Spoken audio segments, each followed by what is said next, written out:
আজকে দেখলাম তারেক রহমান একটা দোয়া মাহফিলে গিয়েছেন, প্রোগ্রাম চলতেছে দোয়া মাহফিল, হুজুর গেছেন মঞ্চে, হঠাৎ করে তিনি নিজের হাতে চেয়ারটা নিয়ে তাকে আগায়া দিলেন, হুজুরকে বসতে দিলেন। আলহামদুলিল্লাহ বলেন।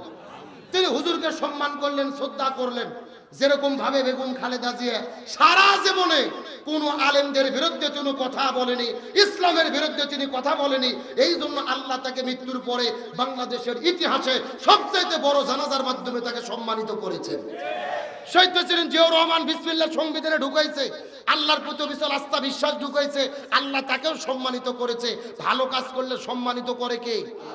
তবে একটা কথা আমরা বলতে চাই, আমরা হুজুরদেরকে দোয়ার মাহফিলে সিয়াদ দিয়ে আগাইয়া দিতে চাই, কিন্তু হুজুরদেরকে দেশ পরিচালনার সিয়াদ দিতে চাই না। কথা কন না কে?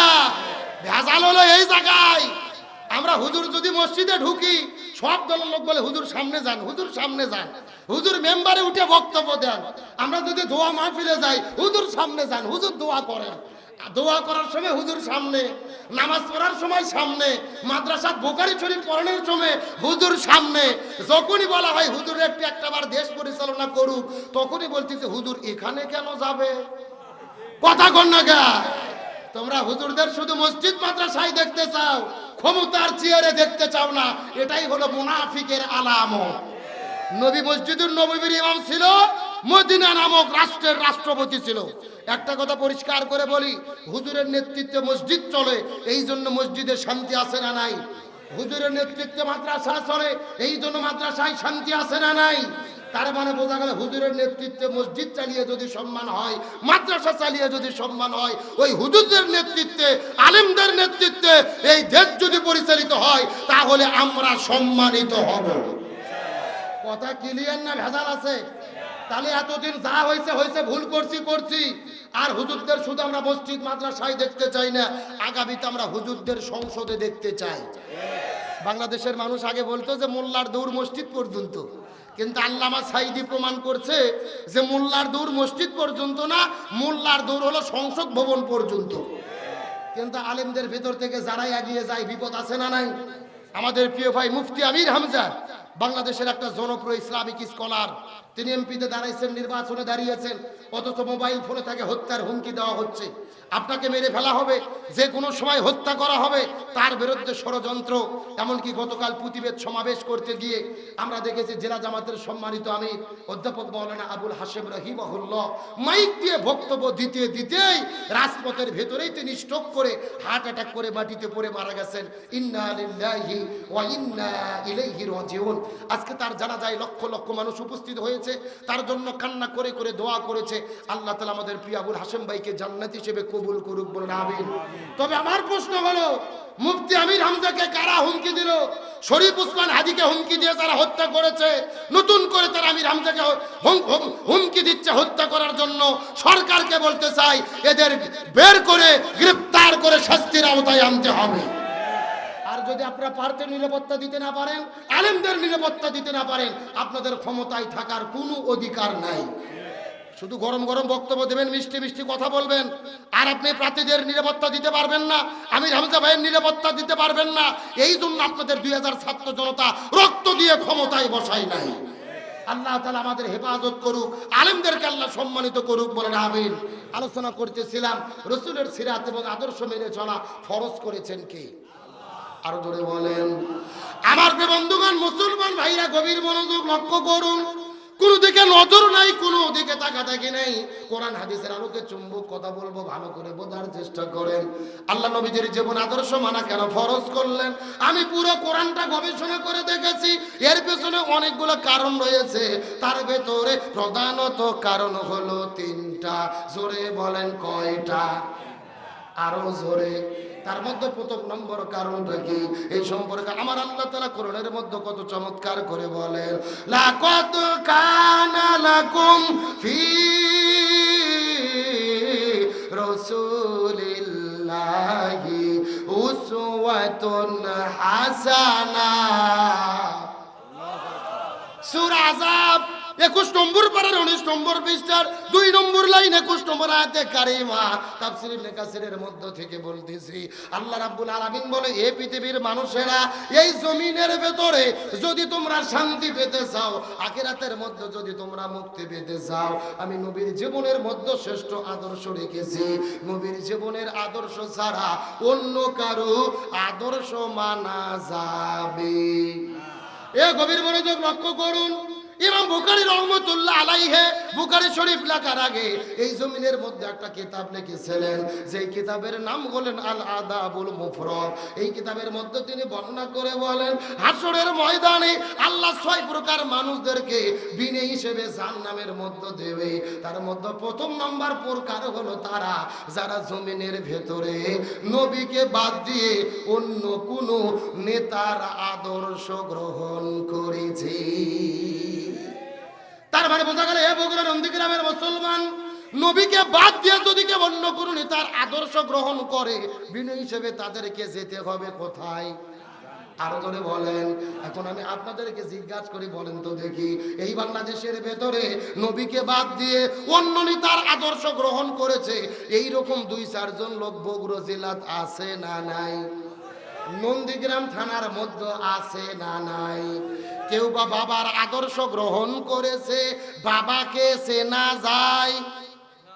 কথা কয় না। আরে বঙ্গবল্টু জাতির ফিতে।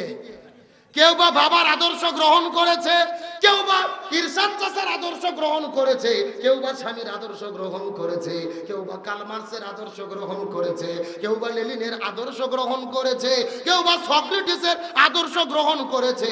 এই নন্দীগ্রামের মুসলমান চিৎকার করে বলেন তো দেখি, নবীকে বাদ দিয়ে অন্য কোন নেতা, বাবা, চাচা, খালুর যদি কেউ আদর্শ গ্রহণ করে, বিনে হিসেবে তাদেরকে যেতে হবে কোথায়? উপায় নাই রে, উপায় নাই রে মানুষ, উপায় নাই। নবী বিনে জান্নাত পাওয়ার উপায় নাই। বললে কি কষ্ট হবে? সবাই বলেন উপায় নাই রে, উপায় নাই রে মানুষ, উপায় নাই। নবী বিনে জান্নাত পাওয়ার। আমার যে বন্ধুগণ মুসলমান ভাইরা, গভীর মনোযোগ লক্ষ্য করুন। তাহলে আল্লাহ তাআলা নবীজির জীবন আদর্শ মানা ফরজ করলেন 3টা কারণে। তার মধ্যে প্রথম নম্বর হলেন নবী হলেন শ্রেষ্ঠ আদর্শ। এরপরে 2টা কারণগুলো কি আমি আপনাদের মধ্যে বলবো। তার আগে আমি আপনাদের জিজ্ঞাসা করি, বলেন তো দেখি, পর্দার অন্তরালে মা বোনেরা আছে না নাই? এদের জন্য 2 মিনিট কথা বললে কি আপনারা কষ্ট পাবেন? এ মহিলাদের সাইজ করার দরকার আছে না নাই? এ মুসলমান ভাইরা, গভীর মনোযোগ লক্ষ্য করুন।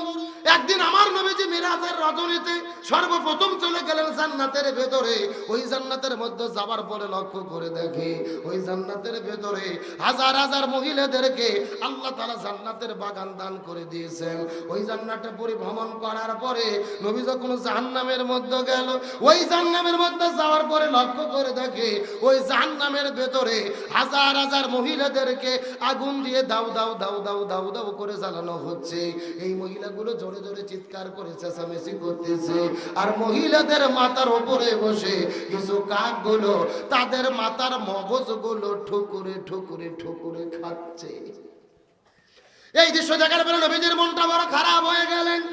জিবরাইলকে জিজ্ঞাসা করে বলেন, হে ভাই জিবরাইল, এই সমস্ত মহিলাগুলো কারা তুমি বলো তো দেখি। এমন সময় জিবরাইল ডাকতে বলে, ইয়া রাসূলুল্লাহ, মনের মধ্যে কষ্ট নেবেন না, রাগ করবেন না। এই মাত্র আল্লাহ তাআলা জানাইয়া দিয়েছে আপনার উম্মতের ভেতরে অধিকাংশ মহিলারা জাহান্নামে যাবে। অধিকাংশ মহিলাগুলো যাবে কোথায়? এই কথা শোনার পরে নবীজির মনটা বড় খারাপ হয়ে গেলেন। জিবরাইলকে জিজ্ঞাসা করলেন, হে ভাই জিবরাইল, অধিকাংশ মহিলা কেন জাহান্নামের মধ্যে যাবে বলো তো দেখি। এমন সময় জিবরাইল ডাকতে বলে, ইয়া রাসূলুল্লাহ, অধিকাংশ মহিলা জাহান্নামের মধ্যে যাবে, এর পেছনে অনেকগুলো কারণ রয়েছে। তার ভেতরে প্রধানত কারণ হলো 2টা। জোরে বলেন কয়টা? সাউন্ড নাই। আচ্ছা, আপনাদের কি কষ্ট হচ্ছে প্রিয় ভাইরা? এই যে আমি বসে আছি মাঝখান দিয়ে সোজা, ডান দিকে এক ভাগ, বাম দিকে আর এক ভাগ। আপনারা মুখ বন্ধ করে থাকেন, আপনারা বলেন তো দেখি, অধিকাংশ মহিলা জাহান্নামের মধ্যে যাবে, তার পেছনে কারণ হলো কয়টা?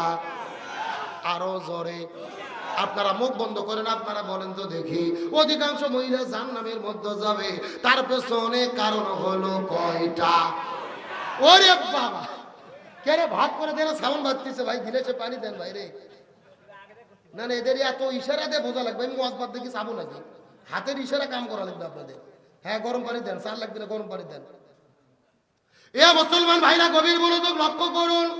অল্প কিছু সময় কথা বলে বিদায় নিয়ে চলে যাওয়ার চেষ্টা করব। ডানে যারা আছেন কথা বলবেন, বামে যারা আছেন তারাও কথা বলবেন, মঞ্চে যারা আছেন তারাও কথা বলবেন, চতুর্দিকে যারা দাঁড়িয়ে আছেন তারাও কথা বলবেন। সবাই মিলে চিৎকার করে বলেন তো, অধিকাংশ মহিলারা জাহান্নামের মধ্যে যাবে, তার পেছনে কারণ হলো কয়টা? আরো জোরে, জোর হলো না? কোন কোন দুইটা কারণে মহিলারা জাহান্নামের মধ্যে যাবে?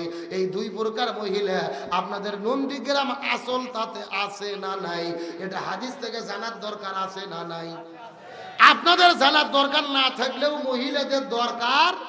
জি মা বোনেরা, বলবো 10টা মিনিট ধৈর্য ধরেন, আপনাদের কাছে আবারও ফিরে আসবো।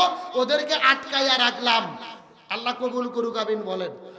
এখন আপনাদের আলোচনা শুরু করেছি, রাসূলের জীবন আদর্শ মানা ফরজ করেছেন আল্লাহ কয় কারণে?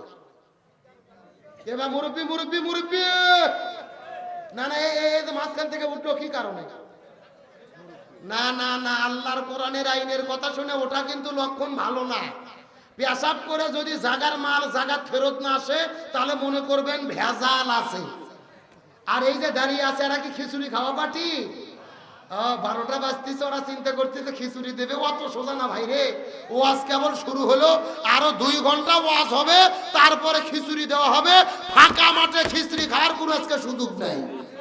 কথা কন না কে? এই যুবক ছেলে যারা আছে কিনা তো বসে পড়ো, যারা আছে কিনা তো বসে পড়ো, কোনো দাঁড়িয়ে থাকার সুযোগ নাই। লক্ষ্য করেন, তার রাসূলের জীবন আদর্শ মানা ফরজ করেছেন আল্লাহ কয় কারণে?